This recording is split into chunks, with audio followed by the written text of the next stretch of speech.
சென்னையில் நடைபெறவுள்ள உலக முதலீட்டாளர்கள் மாநாட்டில் 5.5 லட்சம் கோடி முதலீடுகளை ஈர்க்க திட்டம். முதலமைச்சர் ஸ்டாலின் அமைச்சர்கள் அதிகாரிகளுடன் நடத்திய ஆலோசனைக் கூட்டத்தில் முடிவு என தகவல்.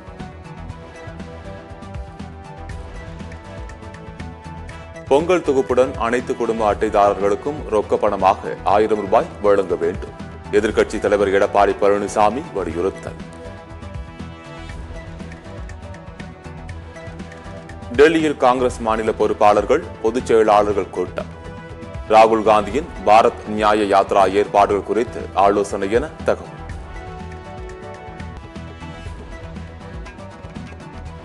தேனி, திண்டுக்கல், நீலகிரியில் கனமழைக்கு வாய்ப்பு. 7ஆம் தேதி சென்னையில் கனமழை பெய்யக்கூடும் என வானிலை ஆய்வு மையம் தகவல்.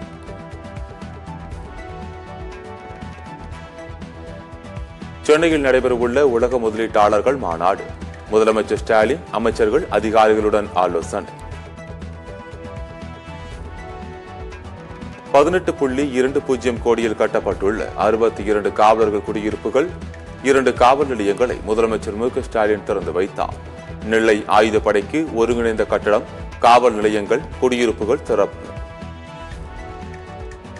1,36,000 ரூபாய் செலவில் கட்டப்பட்டுள்ள 62 காவல் குடியிருப்புகள், ராமநாதபுரம் மாவட்டம் பரமக்குடியில் 67.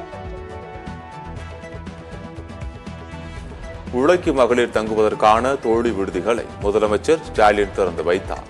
தலைமைச் செயலகத்திலிருந்து காணொலி காட்சி மூலம் திறந்து வைத்தார் முதலமைச்சர்.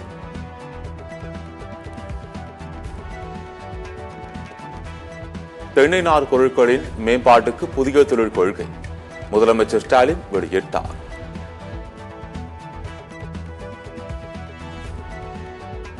ஆந்திர முதலமைச்சர் ஜெகன்மோகன் ரெட்டியின் சகோதரி ஒய்.எஸ். ஷர்மிளா காங்கிரஸில் இணைந்தார். காங்கிரஸ் தலைவர் மல்லிகார்ஜுன கார்கே ராகுல் காந்தி முன்னிலையில் இணைந்தார்.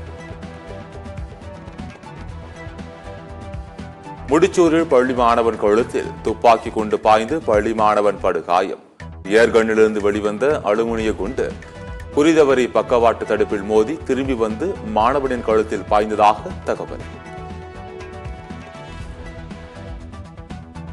சேலம் பெரியார் பல்கலைக்கழக முறைகேடு.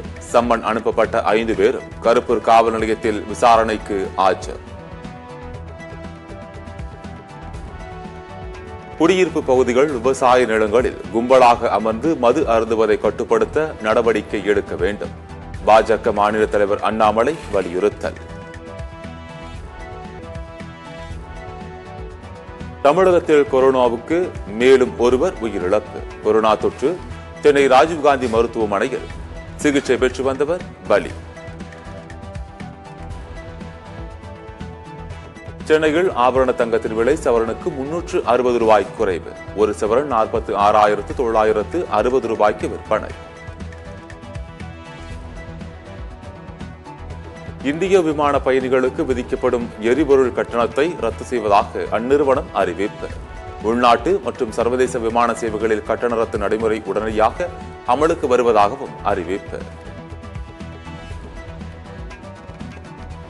சீனாவிடமிருந்து வாங்கிய 40 லட்சம் சினோவாக் கோவிட்-19 தடுப்பூசிகளை அளிக்க முடிவு. தடுப்பூசி ஆலோசனை குழு பரிந்துரைத்ததால் நேபாள அரசு அதிரடி.